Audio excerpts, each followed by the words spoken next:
I gotta grind, won't stop, hustle won't quit.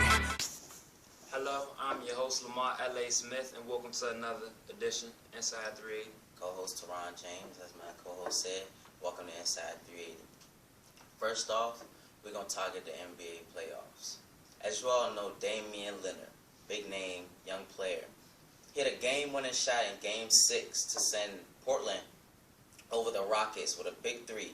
He hit it with 0.9 seconds left in the game. Clutch three. It clinched the series, so it's a big shot. He said it's the biggest shot of his career, so that's very exciting for Portland. I think that was their first playoff wins. I don't know how long specifically, but it's been a long time. Since 2000. First playoff win since 2000. Next, this playoffs has been very interesting.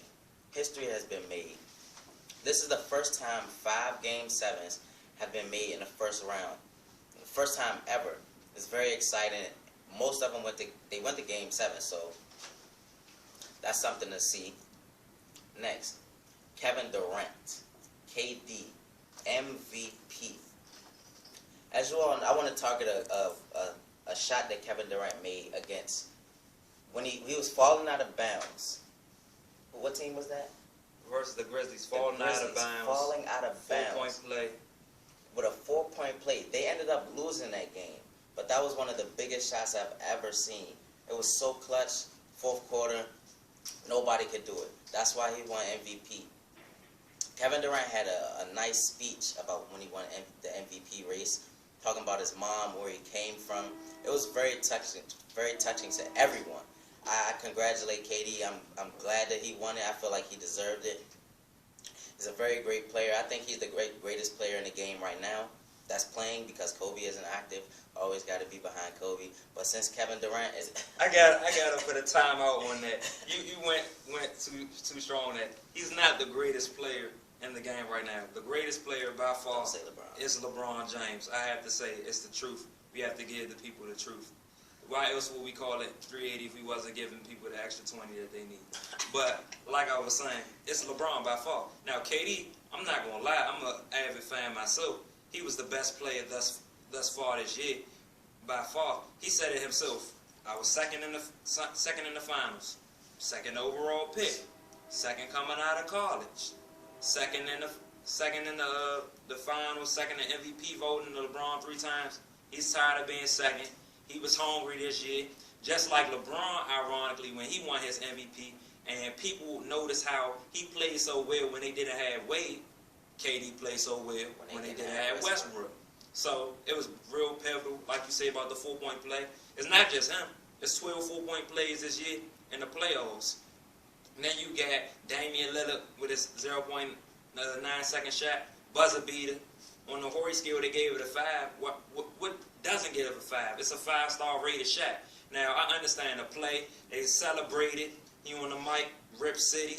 You know, the only play that they hit the last play that hit a series clinching, game winning, buzzer beating 3 was John Stockton in 1997 versus the Rockets. So this whole playoff has been amazing. Whole playoff's been amazing. But we're going to get into the second round a little bit. What you think about round 2, Wizards and Pacers? Wizards came out in the front. Game 1, they won that game. They won that game because of Bradley Beal. After that game when they won, the Pacers All-Star Paul George said to the media, Bradley Beal is an up-and-coming All-Star. He will be an All-Star in the next couple of years. And you know what? I agree 100% with that. Bradley Beal, I think he will be the leader of that Washington team. I think he will take the face of that Washington team from John Wall. Why? John Wall might be the point guard. John Wall might be handling the team. He might have all the handles, but John Wall does not have a shot. John Wall does not have a shot. I like John Wall. He's a great player, but he does not have a shot. Bradley Beal has it all. The game 2 when they lost, John Wall had an opportunity to tie the game twice with 2 minutes left, missing both of those threes. They came back. They were down by 5 with 20 seconds left. Guess who hit the 3 to bring them between? Bradley Beal. Bradley Beal. He will be the face of that Washington Wizards team. They did lose game 2. The series is tied right now. They do play tonight, but Bradley Beal is indeed their all-star player. He will be in the give me 2 years, Bradley Beal will be in the All-Star game. I won't doubt it. I'm going to go on the stretch and say next year he will be an All-Star. He was hurt early in the year. That has to deal a little bit with it. And then also you had DeMar DeRozan and a couple other guards that kind of slid their way up in the spot. But it's like this. First of all, I'm going to start it off with saying, welcome to D.C., because we went from not being in the playoffs last year to making it to the second round. We haven't made it to the second round since 2005. We haven't won a second round playoff game since 1982. So it's been a long time coming, and the winning train is just call the conductor, because all we're trying to do is make our mark in this playoffs, and you got to take advantage of opportunities like these. They're hard to come by. You got Bradley Beal. He scored his 14 in the fourth, had 25, 7 rebounds, 7 assists. Wall, even though he's been struggling with shooting, he's been that steady point guard. He's been a one-man fast break, and he keeps the tempo going. And with the Pacers, I tell everybody 3 reasons. I don't care what nobody tell me. What I'm telling you is the truth, point blank. This is the Inside 380 thing. The Pacers will not make it to the finals because of 3 reasons. 1, Paul George isn't a superstar. Whenever you're shooting 4-17, you're not a superstar. D-Wade, LeBron, and Chris Bosh all shoot over 50%. KD shoots 50%, and he shoots all jump shots. Therefore, you're not a superstar. Get it? Skip Bayless claimed that Chris Paul isn't a superstar. He must have bumped his head, because whoever's telling you Paul George is a superstar, they're lying to. 2, Roy Hibbert is a bum. He's soft. Whenever you're scoring 0 points and 0 rebounds, they might as well put me on the court, because I can get more rebounds and more points than you, Roy Hibbert. Simple as that. Also, he had 28 points. I'm gonna give credit when credit is due. He had 28 points in Game 2. He's the reason why they won Game 2. But I need a healthy diet of that. He's the biggest dude in the court. Consistency. He needs to treat everybody in the post like barbecue chicken, like the big Aristotle said, and just go to work. You're 7'2". No one can check you. The most physically dominant force on the court. 9 times out of 10, you need to go to work. Have that mentality. Big thing. And the third reason why the Pacers won't make it to the finals is simply because they can't score. When they had too many droughts of not being able to score. You saw it in the first game with the Wizards. The Wizards sped up the tempo on them. Why were the Hawks able to stay with them so long? They're not able to score that well. They struggle to score. They feed the ball in the post, but it kind of derails a little bit when Roy Hibbert is not playing effectively. David West, he has to take a bulk of it, and David West ain't the same David West when he was playing with Chris Paul. Not at all. You can't just keep feeding him and this and that, expecting him to get buckets. You kind of have to help him out a little bit. So I don't think that's going to help. But also in the second round, the Spurs are just running through the Trailblazers. They're making me cry because I thought that was going to be a competitive series. I did too. The Heat did what I thought they were going to do. They're dominating. They're going to sweep the Nets. Yeah. I do not like the Heat. The Heat is your team. I do not like the Heat. But I don't think the Nets have enough firepower to compete with the Heat. The only way they have a chance is if they slow down the game and keep them out of the fast break, which they're not going to be able to do. You have athletes across the board. We have the oldest team in the league, but the key players that we have that make things happen, all of them are runners. Ray Allen has some of the best stamina I've ever seen in my life. Chris Anderson, all he does is hustle. You got Norris Cole, he gets up in you. Mario Chalmers gets up in you defensively. D. Wade and LeBron, 2 of the best wing players combination I ever seen in my life. And then I'm talking about as a duo. As a duo. And then the OKC and the Clippers, now that is actually going to be competitive. I can see that doing something right there. I hear a Game 7 right there. I hear a Game 7 too. That's really competitive. But me, with that game, I'm going to bet my money on OKC.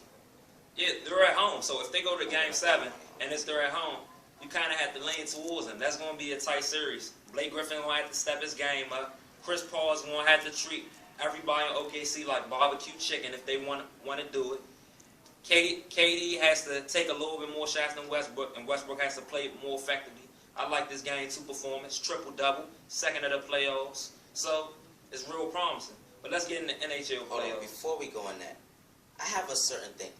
Golden State, they took a loss in Game 7. Stephen Curry, Klay Thompson. You said Dwayne Wade and LeBron James is a good duo. I like those two. I think Steph Curry deserved the ring this year. They lost to the Clippers in Game 7, but give them next year. I got them doing the same thing over. But they did fire their coach. Yeah, that was disheartening to hear. Very disheartening. I feel like that was a bad choice. He brought them to the playoffs 2 years in a row. Increased their winning percentage at each year, and they fire him. What is up with that? That's a mockery, in my opinion. That doesn't make much sense at all. But let's get into the NHL playoffs. With the first round, we had the Wild. They beat the Avalanche 4-3 in a tight Game 7. You had Paul Stastny, who had a game time and game winning goal in Game 1. The Avalanche were up 2-0. They squandered that lead. The Rangers, they beat the Flyers 4-3. The Rangers have yet to lose a Game 7 in MSG, Madison Garden, one of the greatest stadiums in sports history. You had the Kings. The Sharks are a disappointment. Last year they was up against the Kings 2-0, lost that series. This year they was up 3-0, lost that series. The Kings, they turned on a light switch. They went from being decimated. Jonathan Quick, it was eating him up, and like with NFL and like with baseball. Baseball's all about pitching when you want to win a championship. NFL, a big part of it is the QB. And then hockey, it's all about the goaltending. And Jonathan Quick is one of the best goaltenders in the NHL. He took his game to another level, and he's one of the biggest reasons in order for them to get to the next round. The Penguins beat the Blue Jackets 4-2. Blackhawks came back from 2-0 versus the Blues. You had the Ducks, they beat the Stars 4-2. Bruins, they beat the Red Wings 4-1. And the Canadians just decimated the Lightning 4-0. But right now, they're in the second round. Penguins, they lead the Rangers 3-1. But that's because the Rangers, they have one of the worst power plays I've ever seen in my life. You're 0-32. Yeah, they're 0-32 in the power play. They lack the ability to score goals on a consistent basis. With the Penguins, they got Sidney Crosby and Evgeny Malkin. Malkin had a hat trick earlier this postseason. And if you don't know what a hat trick is, in soccer and hockey, a hat trick is when you score 3 goals in one game. And the way they celebrate you is by throwing in hats. Hence the term, hat trick. So they have a ton of talent, and I don't see them coming back in that series. Bruins tight 2-2 with the Canadians. You got the Kings, they up 2-1 versus the Ducks. You got Chicago, they up 2-1 versus Minnesota, the Wild, even though the Wild won the last game.